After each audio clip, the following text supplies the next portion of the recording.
Atlas Jones, huh? Okay. Um, and what is there to say about Atlas? Really, what is there to say? Fact of the matter is that he comes out there and he and he points the finger at Smokey for what happened to Ray Geddes. He points the finger at me. He points the finger at Zach Starr because of what we did to Ray Geddes, and now he jumps to this conclusion that we're trying to get rid of D-Wall. Yet, if anything, me especially, I've been nothing but faithful to DCA. I have helped DCA. I have done my fair share with DCA more than anyone can say I have. If anything, to me it sounds like sour grapes, because the fact that Atlas wants to come out and blame Smokey and blame me and blame Zach Starr for his failures, that he can't bring D-Wall back, that no one can bring D-Wall back, because here's the thing that people don't get, what Atlas doesn't get or anyone else doesn't get. Darius Wallace will come back whenever the hell he wants to come back. Simple as that. You think he ain't the only one that's been trying to call him? I've called him. I tried to. And I realize that he's going to come back when he feels like he needs to come back. Because after what happened in Revelations, you either got two choices. You can either bounce back or you can stay broken. He needs time. But what's funny is that apparently I'm connected with Smokey and Zach because I'm apparently friends with them. Smokey, okay, yeah, no shit. Smokey's been my biggest supporter since day one I started as a wrestler. He has been the guy who has tried to put my name out there. He is the guy that gave me a job at this place that he used to run. And he gave me my first match against top guys. Yeah, me and Smokey are friends. Who the fuck does not know that? Zach Starr? We're acquaintances. I've never been friends with Zach Starr. We worked in IPW. That's it. We don't know each other on a first name basis. We're not friends of any sort. The only thing we're connected with is that we both just don't like CCL. That's it. How is that any form of a connection? We both have a same opinion on a company that we feel has a bunch of guys that puff their chests out like they're the cock of the walk, and they haven't done a damn thing to prove it.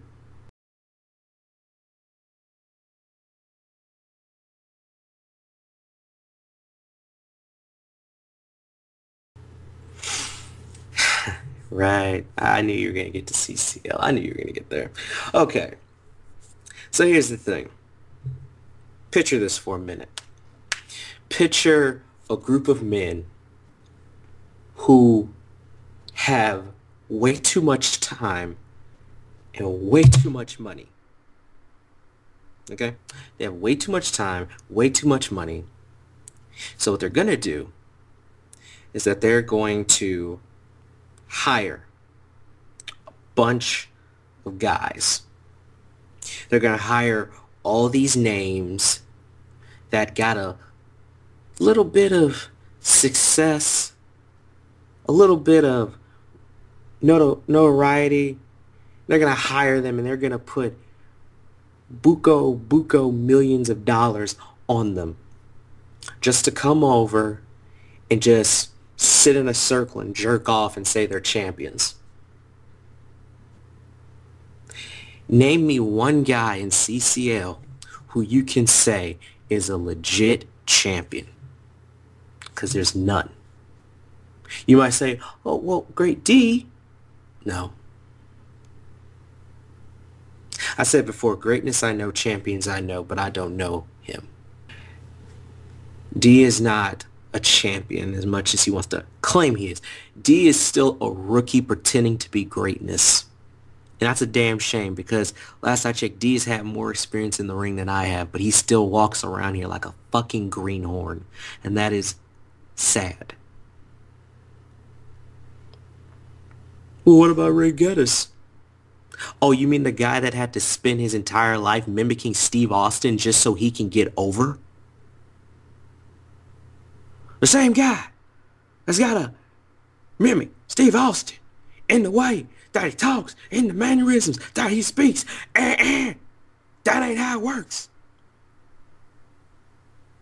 Oh, wait. What about the poster boy for CCL? What about Mr. Boston Masshole, right? What about Gregory Black? Does he represent CCL as a face of the company kind of guy? No.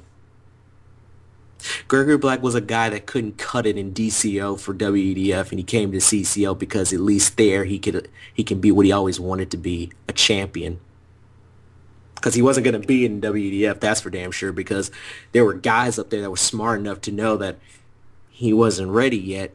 But see, Gregory Black's always been a greedy little guy, a greedy little bastard, so he decided, I'm going to jump here, be with my best friends, because I know my best friends will just easily hand me a world title.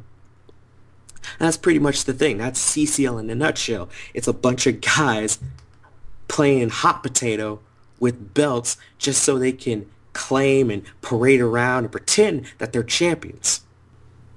There's not a single champion there. Every single world champion that has ever held that title is not a world champion. And the guys that could have did something with that belt amounted to nothing. Don't believe me? Look at Tommy Kazarian and tell me that Tommy Kazarian could have did something for that title but didn't do jack shit for it. Look at a guy of a certain Harvinator persuasion, now go by a different name, and tell me that he didn't try to do something for that title and it didn't amount to jack shit. Better yet, look at a guy like Matt Phoenix. Somebody who was towing the company plow and was all about being number one. A guy that's been towing the company plow that could have been something, could have been a freaking breath of fresh air for that title and could have given it some credibility, some kind of importance. That meant nothing. Because sooner or later it was going to be thrown to a guy that wasn't ready for it. Or it would have been around Gregory Black's waist for like 100-something times. Because Gregory Black likes to worm his way back into the main event to become relevant. Or it's given to someone else that also likes to play hot potato with titles and fancy themselves gods when they're nothing more than kings. And even then, that ain't a real crown on their head.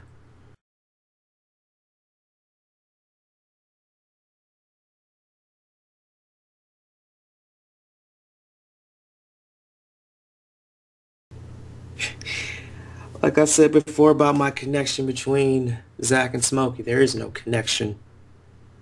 It's just conspiracies thrown around by guys who are so desperate to point the finger at somebody because they don't have the answers. Atlas is doing the very thing that everybody else does when they're backed into a corner.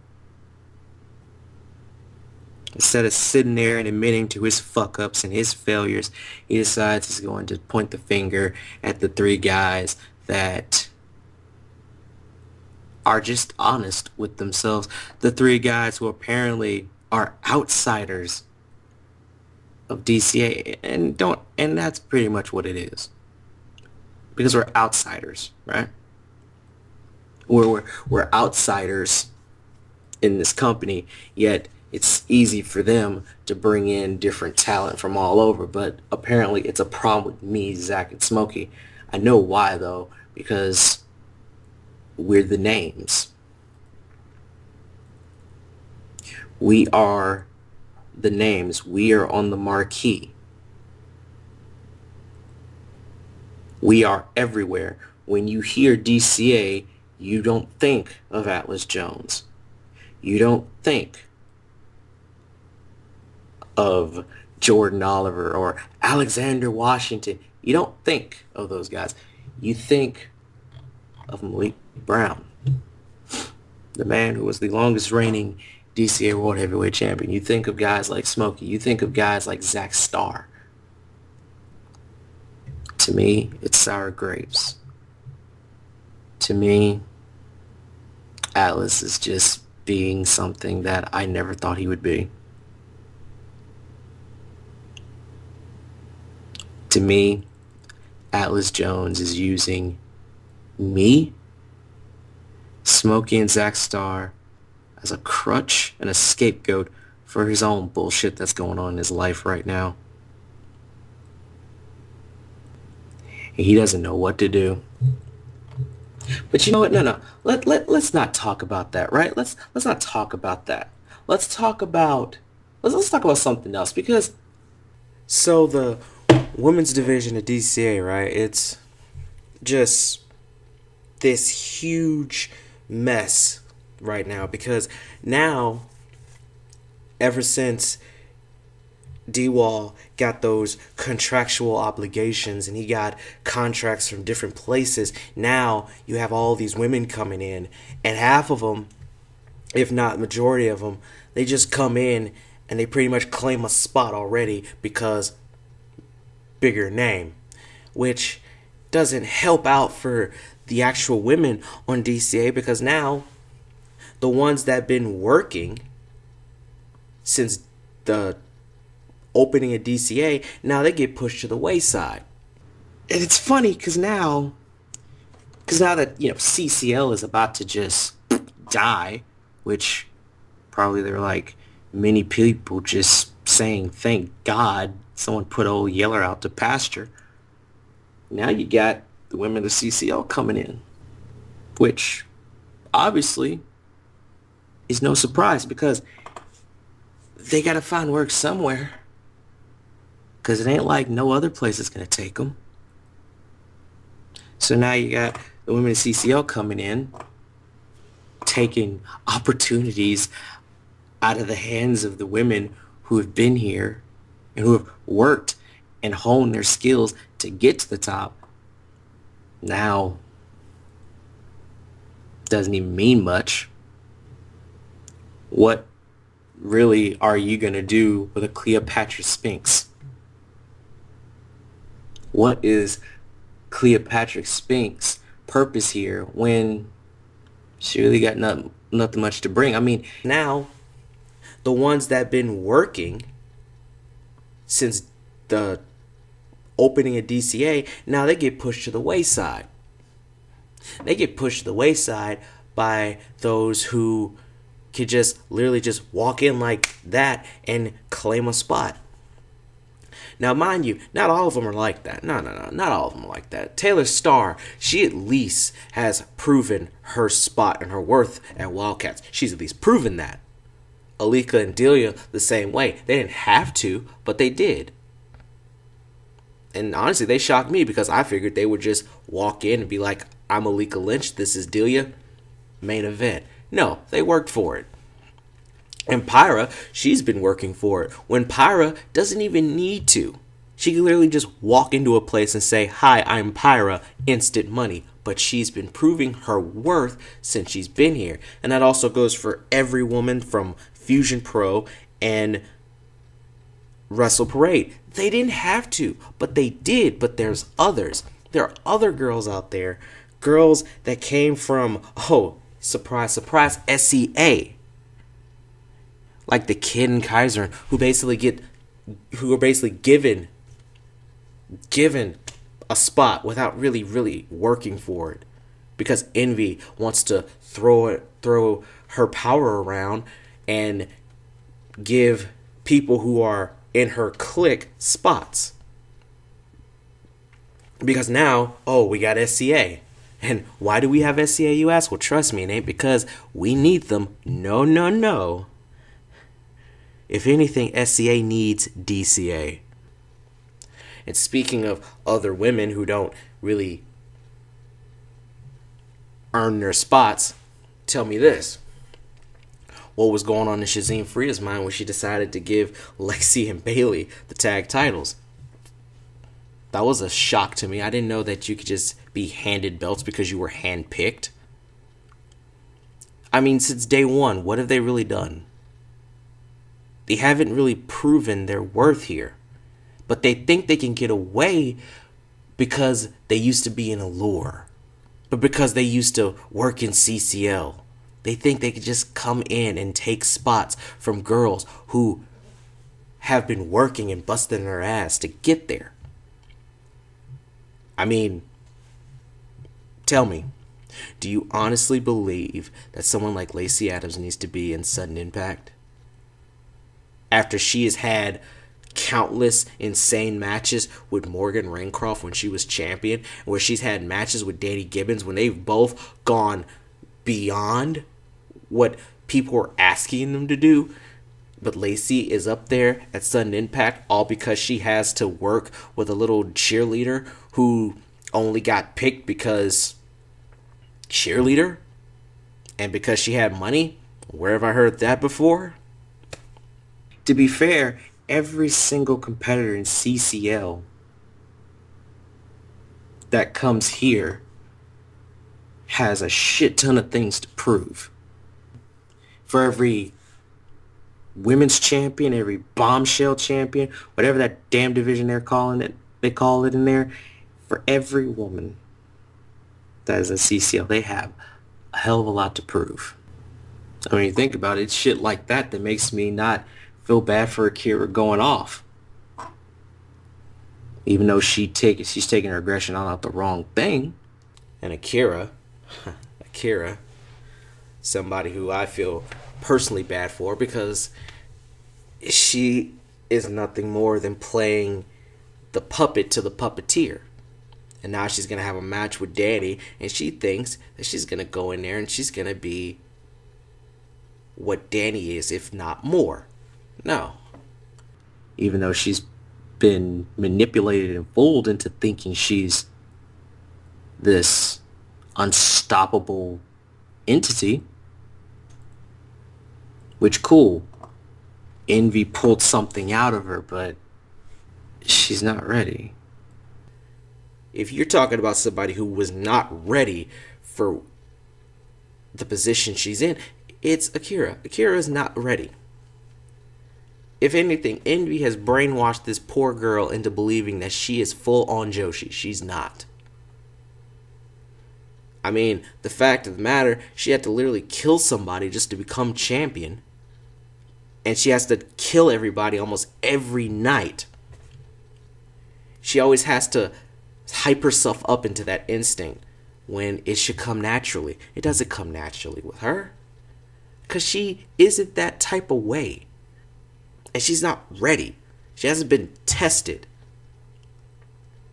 But Envy has everyone believing that she is the baddest thing going, that she is the Empress. You haven't claimed that title because you haven't proven that you are an Empress. She hasn't. And now you got Akira and Danny. They're going to duke it out. And honestly, Akira's in for the fight of her life.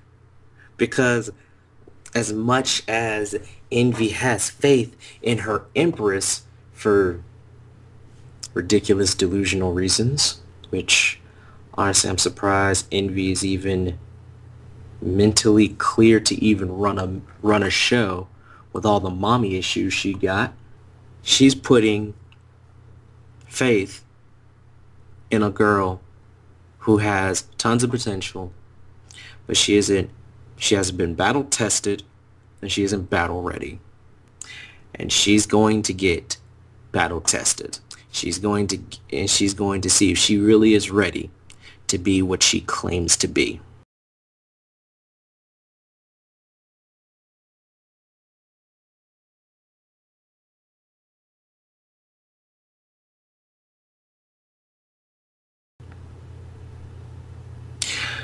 Oh yeah, Smokey got a world title shot. Good for him, man. I mean, good. He earned it. He is probably one of the most deserving men in virtual wrestling, period, to get a world title shot because, God, how many years has it been since he even got a world? How many times has he gotten so close to getting a world title and then somebody just fucks him over? If it ain't management, if it ain't bitter guy, if it ain't jealous workers in the back, it's always something that sets Smokey away from the world title picture. And now he gets that chance. So good for him. He gets to beat Casey Gordon. He gets to be world champion. And you hear when I said he gets to beat Casey Gordon because I know Smokey's going to beat Casey. It's obvious he's going to beat Casey. Yes, even if Atlas is the special guest referee, because Atlas should have no problem calling the match down the middle, right? Unless he's gonna let his personal problems with Smokey interfere with his professional reasoning, and he screws Smokey out of a belt. Because then, what does that make him? That makes him the very exact thing what he opposes. I mean, in case it hasn't been noticed, Atlas Jones is the special guest referee for that match. And you know, there's the situation where yet again, Smokey's probably going to get fucked out of a title. If it ain't the Blacklist that's going to fuck him over, because I don't give a damn what Shazine says. Shazine's a lying sack of shit.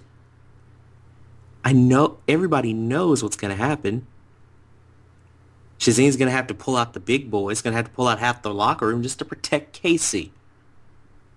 Because all that delicate little months and months of Casey finally being what he should have been years ago, but he was never ready to be, and that was the quote-unquote destroyer, he's going to get protected. And if it ain't going to be Shazine, it's probably going to be Atlas. Because, let's be real, Atlas is biased. He doesn't like Smokey. He's going to probably fuck Smokey out of the title. Or either he's going to play it fair. Either way, a new champion's going to be crowned.